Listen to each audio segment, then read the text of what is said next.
Hey guys అందరూ ఎలా అన్నారు? సో చాలా డేస్ అయిపోయింది, మళ్ళీ ఒక 3 days గ్యాప్ వచ్చేసింది అనమాట వీడియోస్ అప్లోడ్ చేసి. సో నేను ఎప్పుడన్నా మార్నింగ్ ఎప్పుడన్నా హెయిర్ వాష్ చేసుకుంటే ఇలాగే మా ఆయన హెల్ప్ చేస్తాడనమాట. అండ్ డ్రైయర్ విషయంలో, ఎందుకంటే బ్యాక్ ముంచిన గుంతలు ఎక్కువ వేసుకోవాలన్నమాట, లేకపోతే నాకు కోల్డ్ ఎక్కువ అయిపోతుంది ఆ డే అంతా కూడా. ఒక 30-40 తుమ్ములు అయితే వచ్చేస్తాయి. సో ఇంతకీ మేము ఎక్కడికి రెడీ అవుతున్నాము అంటే చెప్తాం మీకు వీడియో ఎండింగ్లో. సో మేము ఒక ప్రోగ్రామ్ అయితే ఫ్యామిలీ మెంబర్స్ అందరం వెళ్దామని ఫిక్స్ అయ్యాము. సో దానికని ఇంకా ఎర్లీ మార్నింగ్ 8:30-7:30 టైంలో రెడీ అయిపోతున్నాం అనమాట. సో మనమైతే రెడీ అయిపోయాము, ఇంకా మంచిగా హెడ్ బాత్ చేసుకొని. అండ్ ఎక్కడికి లేదండి, టెంపుల్కి వెళ్తున్నాం అనమాట అందరం కలిసి. సో ఇలా సింపుల్గా నీట్గా రెడీ అయిపోతున్నాడు. కార్తీక్ వచ్చి వాడి రూమ్లో రెడీ అవుతున్నాడు అనమాట. అండ్ నేను వచ్చేసి ఇక్కడ పక్క రూమ్లో రెడీ అవుతున్నా. సో టోటలీ నేను సింపుల్గా ఇలా హెయిర్ అంతే, ఎంత డ్రై వేసినా నాకు హెయిర్ ఇలా వదులుకోవడమే కొంచెం బాగుంటుంది అనమాట, బాగా డ్రై అయ్యేదాకా. సో ఇలా మనం మంచిగా రెడీ అయిపోయాము. సో కార్తీక్ వాళ్ళు, మా మామయ్య గారు అండ్ మా ఆయన ముగ్గురు కూడా అటుపక్క రూమ్లో రెడీ అవుతున్నారు. అండ్ ఫెస్టివల్స్ అన్నీ అయిపోయాయి. మీరందరూ ఎలా సెలబ్రేట్ చేసుకున్నారు అనేది కామెంట్లో చెప్పండి. సో మేమైతే మా కార్ కోసం వెయిటింగ్. డ్రైవర్ వచ్చి కార్ తీసేదాకా మేము బయట ఎదురుగా షాప్ ఉంటే అక్కడికి వెళ్ళి కొన్ని స్నాక్స్ అలా తెచ్చుకున్నాం అనమాట. అండ్ పిల్లలు ఉన్నప్పుడు కానీ బడక్ కానీ must important snacks, water bottles ఖచ్చితంగా ఉండాలి. సో అలా మేము తీసేసుకొని అలిపిరి తట్టు స్టార్ట్ అయిపోయామన్నమాట. అండ్ మధ్యలో మాకు ఆ డాగ్ కనిపించింది. మా కార్ వచ్చేసి మాకు మధ్యలో హ్యాండ్ ఇచ్చేసింది అనమాట, కొంచెం రిపేర్ వచ్చింది ముందర. సో దాన్ని ఒక 10 minutesలో అలా రిపేర్ చేసుకుంటూ మా ఆయన బయట చేయిస్తుంటే నేను మామయ్య కార్తీక్ ఇలా కార్లో కూర్చున్నాం. ఏం ఎండగా వచ్చింది తెలుసా అండి ఆ రోజు మేము వెళ్ళినప్పుడు, బీభత్సమైన ఎండ. మాకు ఇంట్లో తిరుపతిలో ఉన్నంతసేపు అంత చాలా చలిగా ఉందన్నమాట, అంటే స్వెటర్స్ వేసుకునే రేంజ్లో ఉన్నాం మేము ఇక్కడ. బట్ వన్స్ మనం బయట వెళ్ళినప్పుడు ఎంత ఎండగా వస్తుందంటే, ఇంకా నేను టవల్ అలా ఏమి ఎత్తుకోలేదు, జస్ట్ నా శారీ ఉంటుంది కదా ఆ కొంగుని అలా కార్ డోర్ మీద వేసేసుకొని కూర్చున్నాను అనమాట. సో అలా మనం వచ్చేసి తిరుత్తనికి వెళ్తున్నాం అనమాట టెంపుల్కి. అండ్ వెళ్ళామా లేదా అనేది నెక్స్ట్ వీడియోలో అయితే షేర్ చేసుకుంటాను. సో ఇలా దారి మధ్యలో పచ్చగా పంట పొలాలు ఇవన్నీ చూసి చాలా రోజులు అయిపోయింది. అప్పుడు నేను శ్రీవారి మెట్టుకి వెళ్ళినప్పుడు మీకు బాగా గ్రీనరీ అంతా చూపించాను. అంటే అలాగే మనము శ్రీనివాస మంగాపురం ఆ తట్టు వెళ్ళినా కూడా చాలా బాగుంటుంది గ్రీనరీ అంతా చూడడానికి. సో మనమైతే ఇప్పుడు ఫస్ట్ టోల్ గేట్కి అయితే రీచ్ అయిపోతున్నాము. అండ్ ఇక్కడ ఎట్లా మనకి టోల్ గేట్లో అమౌంట్ అయితే కట్ అయిపోతుంది కాబట్టి, సో వాళ్ళు స్కాన్ చేసుకుంటూ మనం డైరెక్ట్గా వెళ్ళిపోవడమే. అండ్ ముందు వచ్చేసి వదిన వాళ్ళు వెళ్తున్నారు, మేము మా కార్లో వెళ్తున్నాం అనమాట. సో అలా డివైడ్ అయ్యాము అందరము. అండ్ చూసారా ఎస్వీపురం టోల్ గేట్ అనమాట ఇది వచ్చేసి. Directions traffic moving directions. Some highways allows 4 to 6. Some highways allows 4 to 6. Traffic moving speed limits. Importance of waterways. Waterways have the movement of Tiruthanina.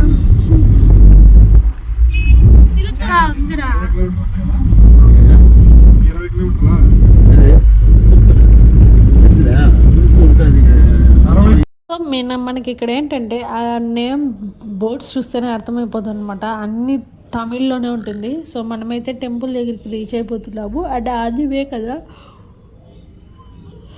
So ఇంకా అలా పూలు పండ్లు అన్నీ తీసుకున్నాము అని చూస్తూ ఉన్నాము. ప్లస్ ఫుల్ ట్రాఫిక్ ఉంది, అది సర్కిల్ ఏమో అక్కడ ఉన్న వాళ్ళకి. మేము ఇంకా మనకి అంటే నాకు ఐడియా లేదులేండి, మా మామయ్య వాళ్ళకంతా ఇక్కడంతా బాగా అలవాటు ఉంది పక్కంతా. సో నేను ఇలా చాలామంది జనాలు అంటే సర్కిల్ అనుకున్నాను నేను, మోస్ట్లీ చాలా షాపింగ్ మాల్సే ఉన్నాయన్నమాట అక్కడ. సో ఇంకా అలా మేము టెంపుల్ దగ్గరికి అయితే రీచ్ అవుతున్నాం. సో మీరు కూడా ఈ వీడియో చూస్తూ ఉండండి.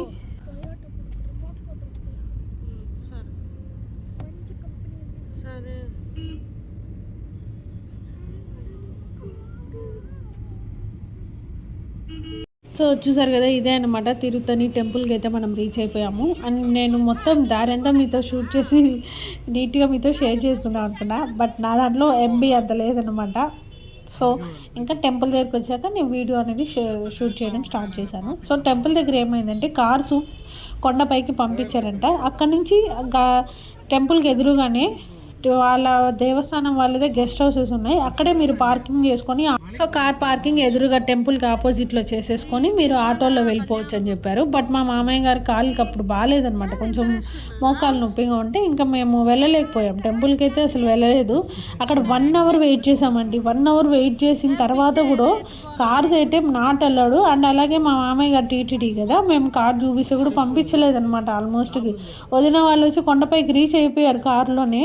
బట్ మేము వచ్చి మళ్ళీ పంపిస్తాము, ఒక 1 అవర్ వెయిట్ చేయండి అని చెప్పారు టీటీడీ వాళ్ళమని చెప్పంగానే. సో హే గాయ్స్, అందరూ ఎలా ఉన్నారు? సో ఇక్కడ వచ్చేసి మనం తిరుతానికి అయితే రీచ్ అయిపోయాము. జస్ట్ టెంపుల్కి ఆపోజిట్లో మనకి గవర్నమెంట్ కాటేజెస్ ఉంటాయన్నమాట. సో మనం ఇక్కడ కావాలంటే బుక్ చేసుకోవచ్చు. అండ్ ఎప్పుడు కూడా 24/7 కొంచెం రష్ ఎక్కువే ఉంటారు, కానీ కొంచెం చూసుకొని రండి. మేము నిన్న గుళ్ళో మాకు తెలిసిన వాళ్ళు ఉన్నారనమాట, వాళ్ళు అడిగి మరీ ఫోన్ చేసి కనుక్కొని వచ్చాం. బట్ హెవీ అస్సలు ఖాళీగా ఉంది అన్నారు. మేము ఈరోజు ఇక్కడికి వచ్చాము, అంటే హోల్ ఫ్యామిలీ అందరం వచ్చాము. ఇక్కడికి రాగానే ఫుల్ రష్ ఉన్నారు. అసలు టెంపుల్ లోపలికి పంపించడం లేదనమాట. కొండపైన కదా టెంపుల్, కొండపైకి మనం వెళ్ళాలన్నా బై వాక్ వెళ్ళాల్సిందే, కార్ అయితే అసలు పర్మిషన్ లేదు. సో హెవీ రష్ ఉన్నారు. అండ్ ఇప్పుడు వచ్చేసి ఓం శక్తి మాలలు కూడా వేస్తున్నారు కదా, వాళ్ళు కర్ణాటక నుంచి ఒక 100 బస్సెస్ వచ్చేసాయి అనమాట. 100 బస్సెస్ అంటే దాని హెవీ రష్ ఉన్నారనమాట. బై వాక్ కావాలంటే వెళ్ళండి, లేకపోతే లేదన్నారు.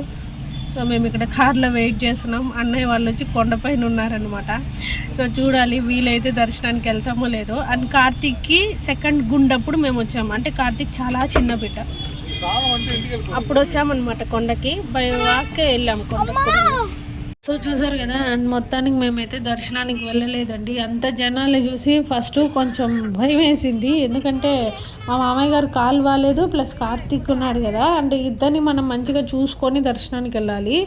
అండ్ ఇంకా మాకు కుదరలేదు. వదిన వాళ్ళేమో కొండపైకి వెళ్ళిపోయారు దర్శనానికి, వాళ్ళు వెళ్ళిపోయారు. సో మేము వెళ్ళలేకపోయాం. ఇంకా మేము ఈ చుట్టూ మెయిన్ సరౌండింగ్స్లో ఒక చిన్న సుబ్రహ్మణ్య స్వామి టెంపుల్ ఉందన్నారు. సో వీలైతే అది దర్శనం చేసుకొని వెళ్దాము, లేకపోతే ఏదైనా హోటల్కి వెళ్ళి మంచిగా భోజనం చేసుకొని తిరుపతికి వెళ్ళిపోదామని ప్లాన్ వేసాం. బట్ ఎట్లా అవుతుందో మనకి తెలియదు. ఇంకా మాకు ప్రోగ్రామ్ కూడా అప్పటికి టెంపుల్కి వెళ్దామా, డైరెక్ట్గా తిరుపతికి వెళ్దామా లేదా అనేసి అట్లా మేము డిస్కస్ చేస్తూ ఉన్నామన్నమాట, ఎక్కడికి వెళ్ళాలి అనేసి. అండ్ మొత్తానికి భోజనం టైం అయితే అయ్యింది. ఫస్ట్ ఎక్కడికైనా వెళ్ళి మంచి హోటల్లో ఫస్ట్ భోజనం చేసేయాలి, తర్వాత ఎక్కడికి వెళ్ళాలి ఏంటి అనేది మళ్ళీ నెక్స్ట్ డిసైడ్ చేసుకుందామని.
సో మొత్తానికి మేము ఒక మంచి హోటల్కి వచ్చామండి. అంటే ఇక్కడైతే హోటల్ చూడడానికి చాలా చిన్నదిగా ఉంది, ఫుడ్ అయితే పెద్ద హోటల్స్లో ఉన్నట్టు ఉండిందండి. అంటే చాలా బాగుంది ఫుడ్. ఏసీ ఉంది, నాన్ ఏసీ ఉంది, రెండు ఉంది. మేము వెళ్ళినప్పుడు అక్కడ ఏసీ వర్క్ చేయలేదన్నారు. సో ఇంకా బయట అలా కూర్చునేసి రైస్ కానీ మీల్స్, గోబీ అలా మనం తినేవే కాబట్టి ఇంకా మంచిగా అదే ఆర్డర్ చేసుకున్నాం. అండ్ ఫుల్ మీల్స్ అయితే మనకి ఒక ఫ్రైడ్ రైసు, పెరుగు, స్వీటు, 2 కర్రీసు, సాంబారు, 1 చపాతి, ఆ కప్కి ఇచ్చారు రైసు. ఫుల్గా తినేసామన్నమాట, మంచిగా కడుపు నిండిపోయింది మాకైతే. సో ఇంకా మంచిగా నేను కూడా ఒక రైస్ టిఫిన్ ఆర్డర్ చెప్పుకున్నాను అనమాట. చపాతీ అలాగే ఇంకా పరోటానో ఏదో ఆర్డర్ చెప్పుకొని మంచిగా తిన్నాము. అండ్ మా కార్తీక్ ఎందుకు ఆ రోజు చాలా టెంపర్గా ఉన్నాడనమాట పాపము. అంటే బీభత్సమైన ఎండ ఒకటి, వాడికి ఫుల్ హ్యాండ్ షర్ట్ వేసుకున్నాడు పాపం, దానివల్ల కొంచెం చిరాకు. ఇంకా మా వారు బయట ఫుడ్ ఎక్కడ ఏమీ మీల్స్ తినరు, ఫ్రైడ్ రైసెస్ అలా అయితే తినేస్తారనమాట. సో ఆ రోజు చెప్పేదా స్టార్ హోటల్ రేంజ్లో ఉండిందనమాట వాళ్ళ హోటల్లో. టేస్ట్ అయితే మాత్రం చాలా బాగుంది. అండ్ ఇక్కడ వచ్చేసి సుబ్రహ్మణ్య స్వామి అన్ని గుళ్ళు ఫోటోలు ఉంటాయన్నమాట. అండ్ అది అక్కడ స్పెషల్గా పెట్టుంటే నాకు మీతో షేర్ చేసుకోవాలనిపించింది. సో ఇంకా మేము ఇది వచ్చేసి దర్శనానికి వెళ్ళేటప్పుడు మళ్ళీ రిటర్న్ వెళ్ళేటప్పుడు తీసుకున్నాం. అండ్ నెక్స్ట్ వీడియోలో ఎక్కడికి వెళ్ళామనే షేర్ చేసుకుంటా. Bye guys.